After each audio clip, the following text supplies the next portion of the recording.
o sea, la cápsula se impagina, tejido conectivo que se impagina, ¿no es cierto?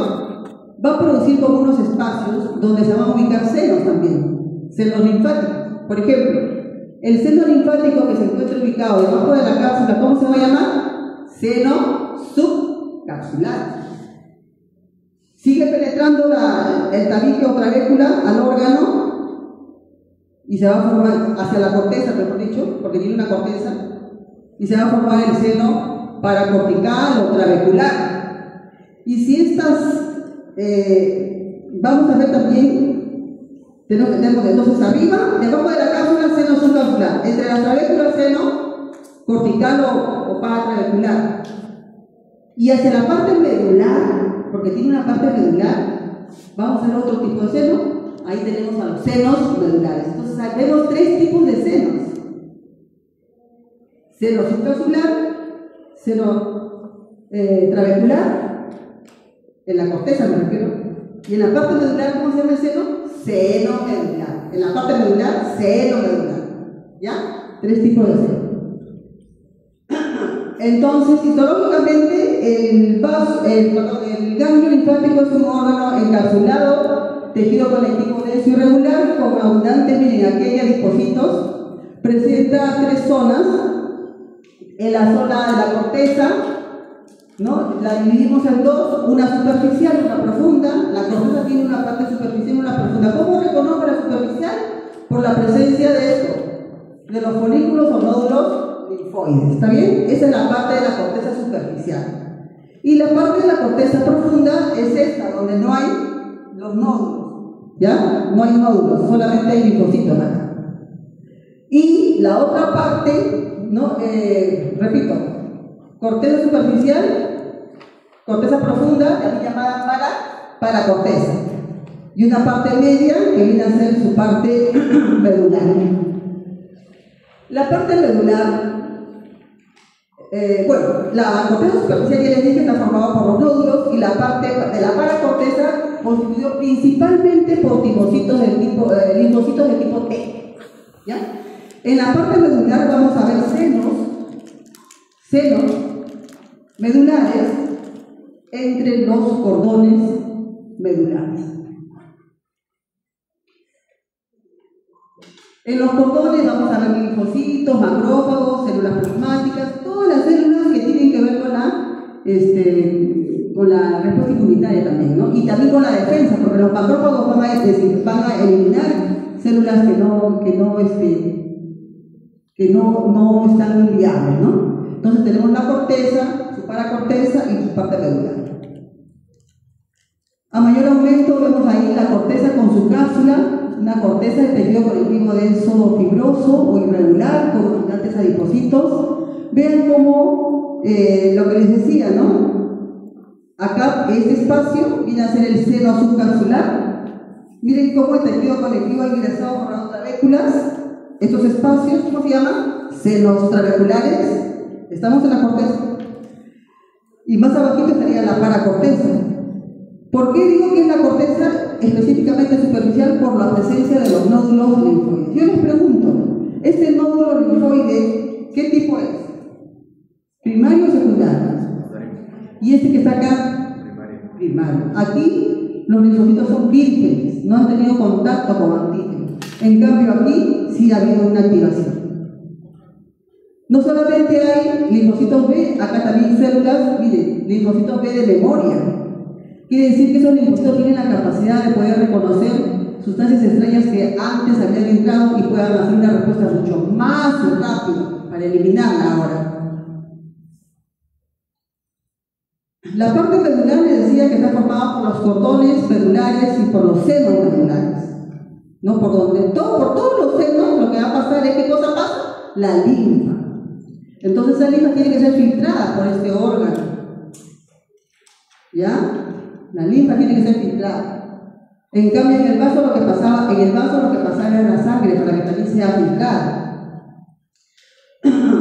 Entonces, los senos linfáticos o medulares son grandes y están rodeados por los cordones. Igualmente tienen linfocitos los cordones, tienen células, los macrófagos, y también pueden haber células plasmáticas. Entonces tenemos los cordones y los espacios más claros vienen a ser los senos medulares. Ahí tienen un link en cada imagen para que puedan revisarlo, para que lo puedan ver en movimiento inclusive. Ya es como un atlas, una guía, no sé si han escuchado del Guide Histology. Ahí están todas las imágenes para que incluso hay un resumen de cada órgano, léanlo, siempre es bueno para que puedan profundizar un poquito más, ¿no? En detalle. El otro componente de este sistema es el MALT, les decía, el MALT, ahí está, M-A-L-T, tejido linfoide asociado a mucosas, ¿no? Hemos visto en práctica la amígdala palatina, hemos visto las placas de Peña, ¿no? Pero este tejido linfoide asociado a mucosas está en cualquier órgano, en cualquier sistema. Puede estar, por ejemplo, en el digestivo, como por ejemplo las placas de Peña que hemos visto, ¿no? Puede estar también en el sistema respiratorio, asociado, por ejemplo, asociado acá, por ejemplo, que hay un nódulo, ¿no? Está asociado, por ejemplo, a un bronquio en el sistema respiratorio. O sea, en cualquier sistema puede haber. Se llama tejido linfoide asociado a mucosas. Y nosotros vamos a detallar un poquito acerca de las amígdalas. En realidad solamente esto lo vamos a ver en estomatológica, pero tienen que saber que las amígdalas son varias y en conjunto pues tienen una función muy importante de defensa. Está ubicada en la parte faríngea y respiratoria. Tenemos varios tipos de amígdalas. Nosotros solamente conocemos la amígdala palatina. Hay amígdalas ubáricas, amígdalas faringias, amígdalas linguales, y en conjunto van a formar como una barrera llamada el anillo de Waldeyer. Se encuentra en la parte respiratoria y entre la parte respiratoria y la parte faríngea. Entonces, este anillo es muy importante, el anillo de Waldeyer. Ahí lo tienen para que puedan, lo vamos a detallar más en el siguiente curso. Y es un ejemplo, las amígdalas es un ejemplo de mal, ¿no? Tejido linfoide asociado a mucosas. En su origen, la amígdala palatina, miren, ¿qué dijimos? ¿Cómo se llama esto? Primera bolsa, segunda bolsa, tercera y así cuarta, ¿no? Repito nuevamente, este tubo que ven aquí es el intestino anterior, pero es la porción más craneal, llamado también intestino faríngeo. ¿Por qué les estoy incidiendo en esto? Porque eso lo vamos a ver más en detalle en el próximo ciclo. La parte de faringia tiene que ver con la formación de unos rodetes grandes llamados arcos. Por ejemplo, acá ya se ve el primer arco.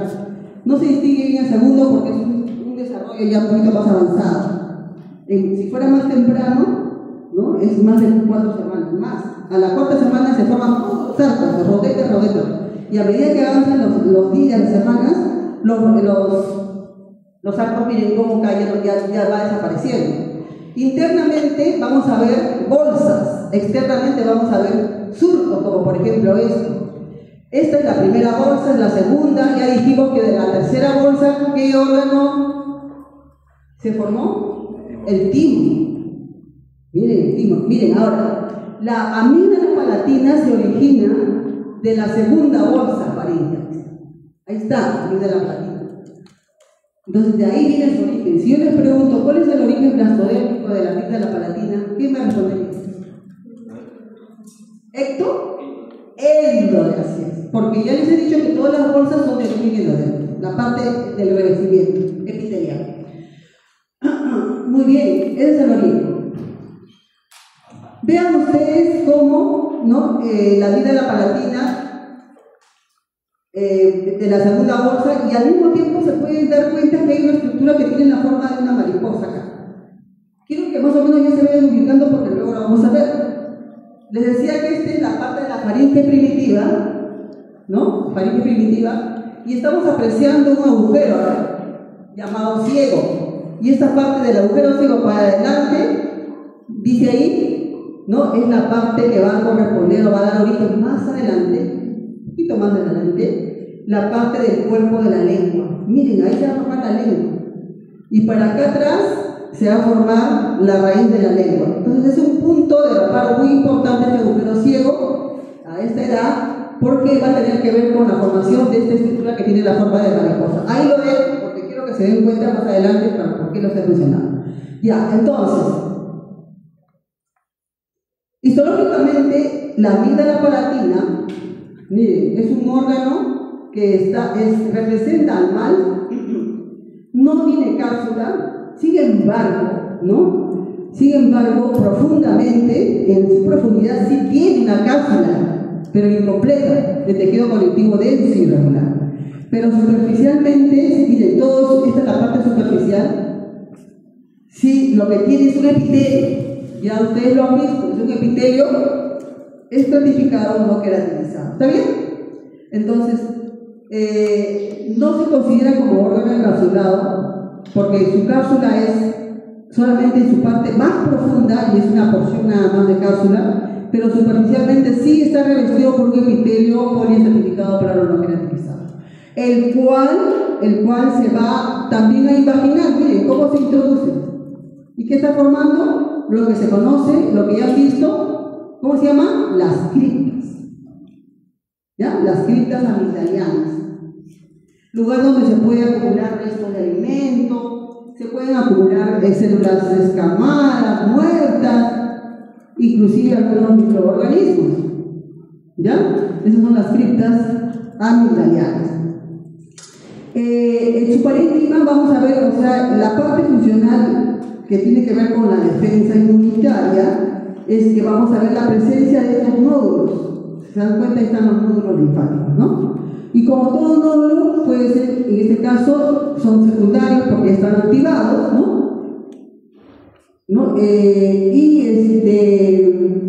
Y las criptas, básicamente es eso, ¿no? La presencia de los nódulos linfáticos, ¿no? Que indican la respuesta inmunitaria, superficialmente es epitelio, no queratinizado y profundamente tiene una cápsula fibrosa incompleta. Ahí lo tienen, ¿no? Las criptas amigdalianas, los nódulos linfoides y el epitelio de tipo estratificado no queratinizado, ¿no? De abajo, tejido conectivo laxo, ¿no? De abajo, tejido conectivo laxo. Entonces, estos nódulos están ubicados debajo del epitelio, ¿no? Debajo del epitelio en la lámina propia. Y ustedes saben que la lámina propia y los epitelios forman ¿qué cosa? La mucosa. En este caso, la mucosa de la amígdala palatina. Por eso, estos nódulos, como están ahí en su lámina propia de esa mucosa, se llama tejido linfoide asociado a mucosa. El otro ejemplo del mal son las placas de Peyer, ¿no? Las placas de Peyer, que las vemos, por ejemplo, en el intestino delgado, en la porción del ilio, en la porción del ilio. En el ilio hay abundantes nódulos linfoides en esa lámina propia de esa mucosa intestinal, formando lo que se conoce como las placas de Peyer, que son estos que están acá. Los nódulos linfoides forman una placa de Peyer. También la podemos ver en el apéndice secal, ¿no? Y como todo folículo linfoide o nódulo linfoide tiene pues linfocitos T, ¿no? Tiene células también linfocitos B, ¿no? Y células APC, que son células presentadoras de anticuerpos. Si se dan cuenta, está en la lámina propia, pero puede invadir también la submucosa. Eso sería lo correspondiente a la parte. No, todavía no ha acabado, chicos, no se alegren. Falta la segunda parte. Si quieren, pueden llegar un ratito. Falta la segunda parte, que es sistema endocrino. Vamos a ver hoy día, chicos, es el sistema endocrino. Igual que el sistema linfoide, este sistema está constituido por órganos. En este caso, los órganos son glándulas. ¿Ya? Son glándulas. Son unas glándulas que tienen una secreción interna. ¿Qué quiere decir secreción interna? Que lo que producen no lo van a llevar al exterior. Por ejemplo, la glándula mamaria, ¿qué produce? A ver, leche. ¿A dónde lo lleva? Al exterior. Eso sería una glándula también, pero ¿será endocrina o exocrina? Exocrina. Hay glándulas exocrinas, hay glándulas endocrinas. En este caso, el sistema endocrino está formado por glándulas que tienen secreción no externa, sino interna. Eso se llama glándulas endocrinas. Debe quedar bien claro esto, ¿ya? Las glándulas exocrinas producen hacia el exterior su producto que secretan hacia afuera. Por ejemplo, la saliva, el sudor, las glándulas sebáceas, la grasita, etc. Y para hacer eso requieren de un sistema de conductos. O sea, requieren de una especie de tubito, conductos para que puedan llevar, por ejemplo, la saliva tiene conductos para que la saliva formada vaya a la boca. Eso es una glándula exocrina. Pero la glándula endocrina no tiene conductos.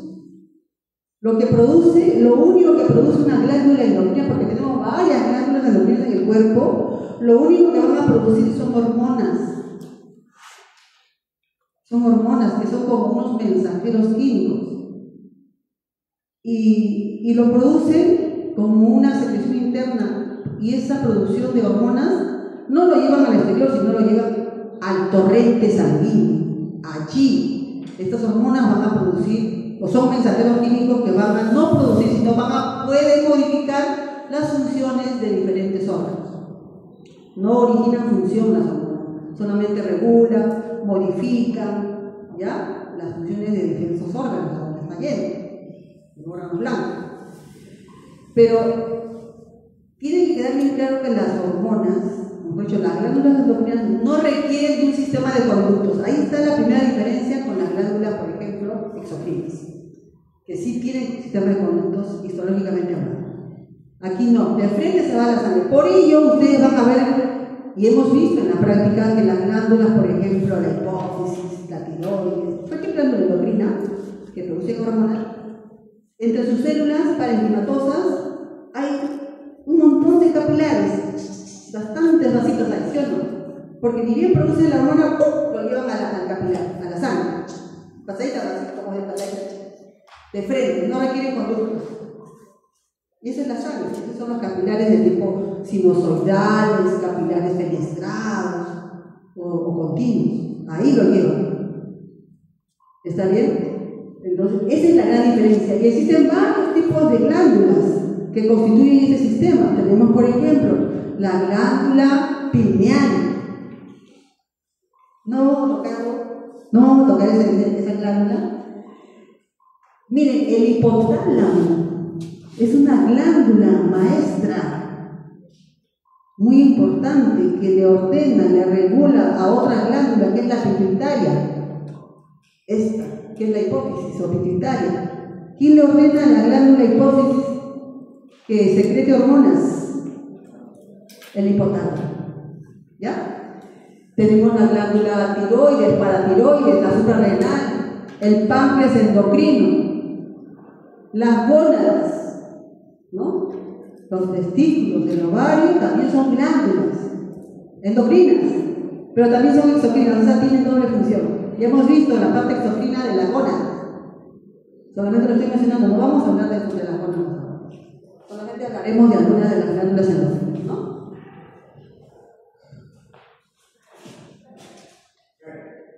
Muy bien. Un poquito nada más del hipotálamo. ¿Por qué? Porque es la glándula maestra que regula a la hipófisis. Si no hay esa regulación del hipotálamo a la hipófisis, pues no habría función endocrina en el cuerpo. ¿Ya?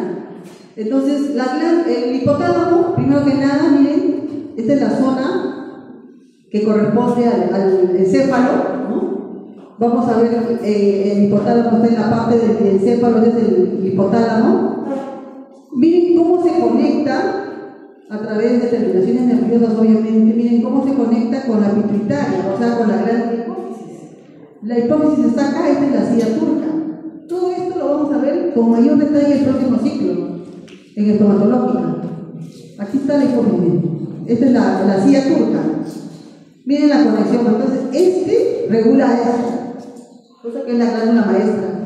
Miren, ahí está formado por núcleos nerviosos muy complejos, ¿no? Y es la glándula principal que regula a la pituitaria. este hipotálamo lo que va a hacer es producir hormonas o factores liberadores. Es como que el hipotálamo está, por ejemplo, el hipotálamo, han visto que se conecta con la hipófisis, ¿no es cierto? El hipotálamo como que abre el candado de la puerta de la glándula hipófisis para que la glándula hipófisis recién pueda producir a través de sus células hormonas y vayan a los diferentes órganos blandos. Entonces, ¿quién regula eso? El hipotálamo. Entonces, miren, el hipotálamo produce hormonas controladoras que van a estimular por un lado, pueden estimular o también pueden inhibir. Miren, qué importante es el hipotálamo. Entonces, miren, lo que produce son factores de liberación hormonal. Por ejemplo, miren, lo que produce estimulante, factor de liberación de corticotropina. Si el hipotálamo abre el candado, ¿no? Ese aviso, esa estimulación de la liberación del factor de liberación de corticotropina llega a la hipófisis y la hipófisis recién a través de sus células producirá hormonas corticotrópicas. Hormonas de corticotrópicas. Yo no digo factores de liberación, no. ¿Quién produce factores de liberación? El hipotálamo. ¿Quién produce las hormonas? La hipófisis. O sintetiza, mejor. El término es sintetizar hormonas, ¿no? Pero para eso tiene que permitirlo el hipotálamo. Por ejemplo, también el hipotálamo tiene que ver con la estimulación de la liberación de la hormona tirotrópica o la tirotropina. Factor de liberación de la hormona de crecimiento. Miren que estoy hablando de factor de liberación. No estoy hablando simplemente de hormona de frente. ¿Ya? Factores de liberación de gonadotropinas. Por ejemplo, miren, ¿y cómo son ¿ustedes se acuerdan de la LH? ¿Qué significa LH? Luteinizante, o sea, factor de liberación de la LH, factor de la liberación de la FSH, son hormonas gonadotropinas, que ya lo hemos visto, ¿ya? Y también, miren, estimula la liberación de endorfinas, pero también produce inhibición de ciertos factores, como por ejemplo el factor de inhibición de la prolactina, de la hormona de la leche. O sea, le va a ordenar a la hipófisis, no, tú ya no, tus células ya no produzcan más prolactina. ¿Sí? Inhibe también el factor de liberación de la hormona de crecimiento y también de la hormona de la inhibición de la hormona de la melanina, de la hormona melanoestimulante. Inhibe. ¿Y cuándo lo inhibe? Cuando en el cuerpo hay exceso de esta síntesis hormonal. Entonces, le ordena la hipófisis, ya no hay mucho en el cuerpo, no puede haber más hormonas de ese tipo, le cierra la puerta. ¿Está bien? Algo así.